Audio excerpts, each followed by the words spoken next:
Hai, ketemu lagi dengan saya di Arita, teman kamu berbagi cerita dan bertumbuh bersama.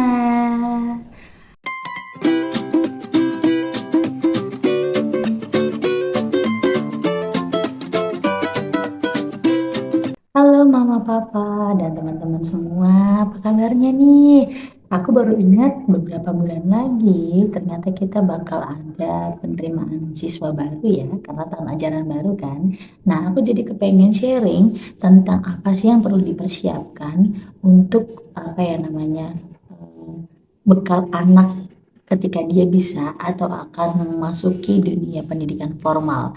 Apalagi bagi anak-anak kita yang mungkin berkebutuhan khusus dan di terapi, kita bisa sampaikan juga kepada terapisnya bahwa materi-materi yang diberikan itu bisa mulai diselaraskan dengan kira-kira kemampuan akademik apa yang diperlukan. Nah, di sini aku pengen sharing apa aja sih kemampuan dasar yang bisa dijadikan bekal buat anak kita untuk mempersiapkan mereka masuk ke pendidikan formal. Nah, biasanya kalau kita mau masukin anak-anak, mulai dari apa dulu nih? Ada yang dari PAUD, ada yang TK, ada yang langsung SD. Nah, bagi anak-anak berkebutuhan khusus yang sudah diterapi dan mereka akan dimasukkan ke pendidikan formal, kita bisa mulai dari yang lingkup area belajarnya itu anak-anaknya atau teman-teman kelasnya itu diharapkan yang jumlahnya sedikit ya. Jadi nggak langsung tiba-tiba kelasnya itu berisi banyak sekali orang karena proses adaptasi mereka akan lebih sulit dibandingkan anak-anak pada umumnya.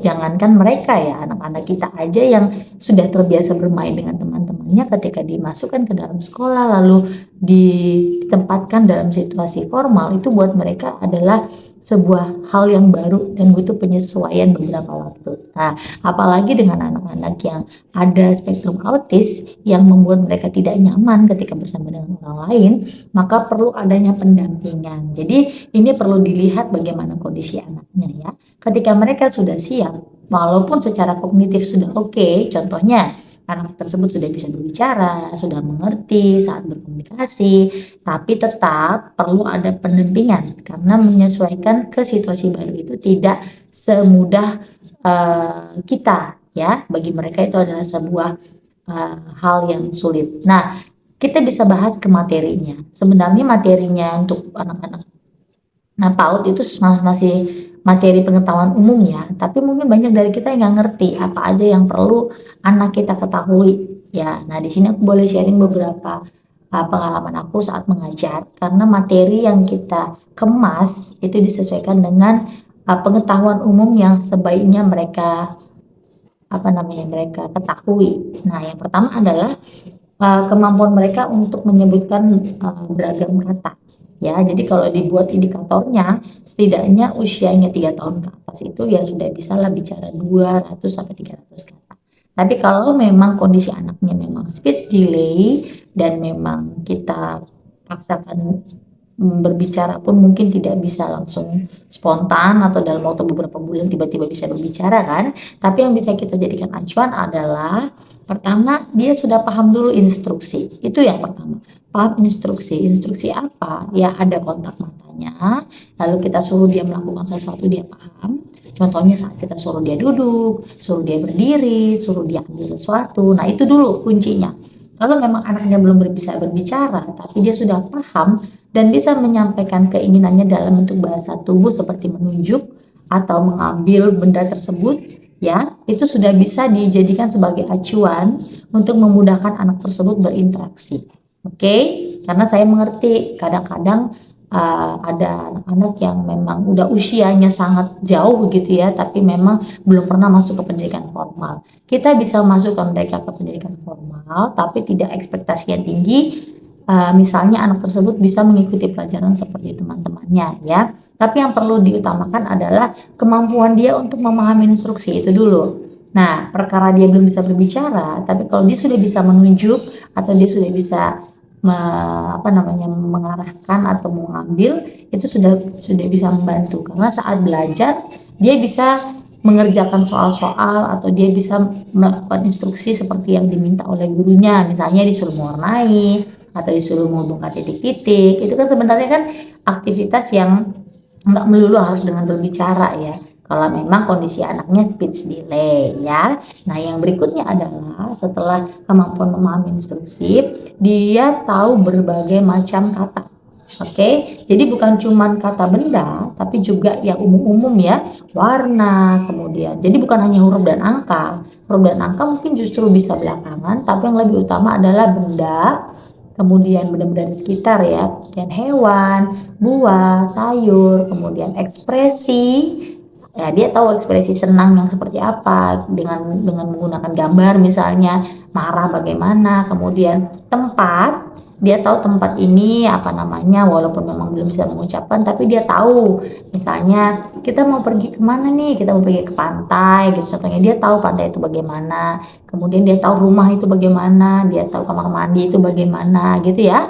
Barang-barang yang ada sesuai kategori misalnya di dapur atau di kamar atau di kamar mandi, barangnya apa saja yang ada di sana kayak gitu ya. Jadi bisa mengkategorikan benda. Itu yang perlu kita berikan kepada anak kita sebagai bekal mereka untuk persiapan sekolah. Yang berikutnya adalah bukan kemampuan menulis, tapi kemampuan memegang pensil. Oke, jadi nggak usah paksakan anak tersebut bisa menulis, tapi bagaimana kita latih motoriknya agar dia mampu memegang pensil dengan benar. Karena ketika motoriknya sudah cukup matang, maka dia mampu menggenggam pensil dengan baik dan tidak cepat lelah. Dan juga bisa mengikuti instruksi misalnya menghubungkan titik-titik, membuat garis, dan sebagainya. Oke, jadi kemampuan yang perlu kita latih adalah kemampuan motoriknya. Dan di situ kita boleh latih bukan cuma dengan menggunakan pensil ya, tapi dengan menggunakan permainan-permainan seperti misalnya memainkan karet gelang, atau kita buat permainan play-doh, atau misalnya kita buat yang menggunakan motorik lah, motorik halus. Oke, itu dulu. Jadi kemampuan motorik halusnya dan memegang pensil dengan benar gitu ya, grip pensilnya dengan baik dan benar. Kemudian yang berikutnya adalah kemampuan untuk duduk.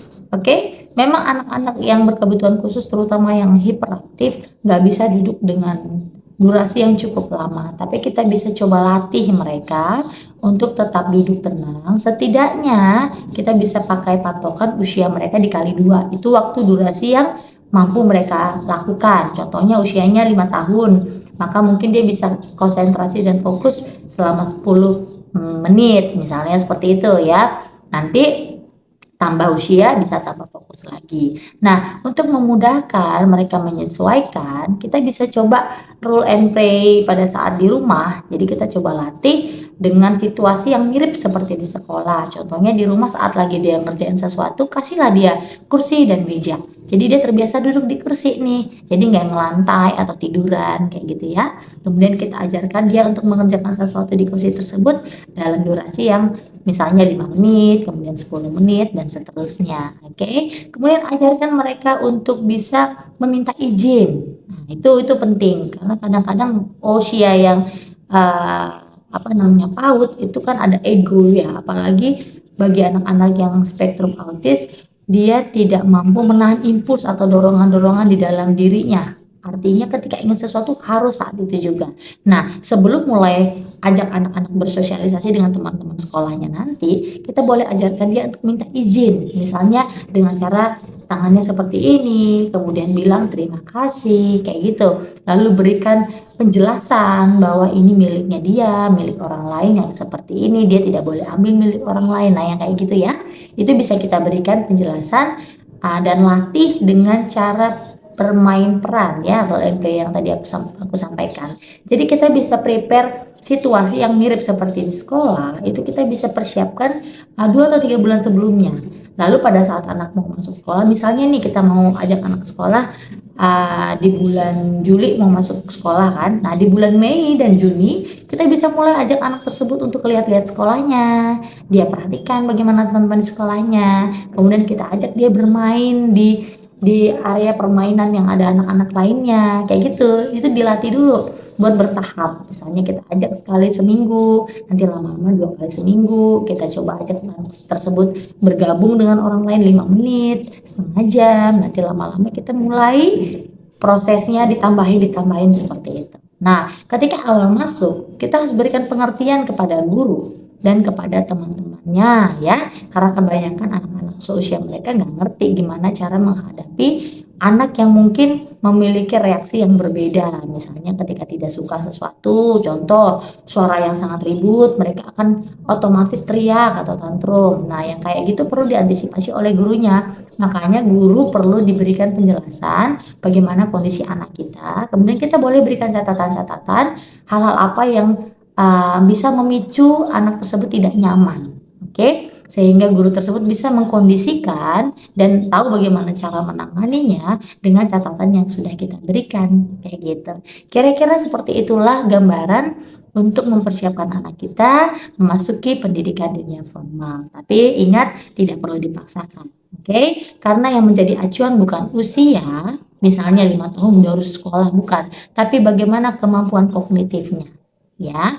Dan tidak perlu juga terlalu dipaksakan anak tersebut bisa mengikuti pelajaran di sekolah, karena pada saat PAUD, ketika masuk kelas 1 atau kelas 2, itu anak-anak masih penyesuaian, oke? Dan yang jadi acuan bukan calistung, tapi bagaimana kemampuan dia untuk bersosialisasi, bagaimana kemampuan dia untuk berinteraksi, belajar berkomunikasi. Ada banyak hal lain yang penting yang bisa kita eksplor, nggak cuma tentang akademik. Karena akademik itu bisa nanti difokuskan ketika anak sudah usia 7 tahun atau 8 tahun ke atas, ketika anak sudah bisa berpikir secara abstrak. Kira-kira itulah gambaran penjelasan dari aku. Semoga bermanfaat dan silahkan share ke teman-teman lainnya. Sampai bertemu di video selanjutnya. Salam sehat and see you.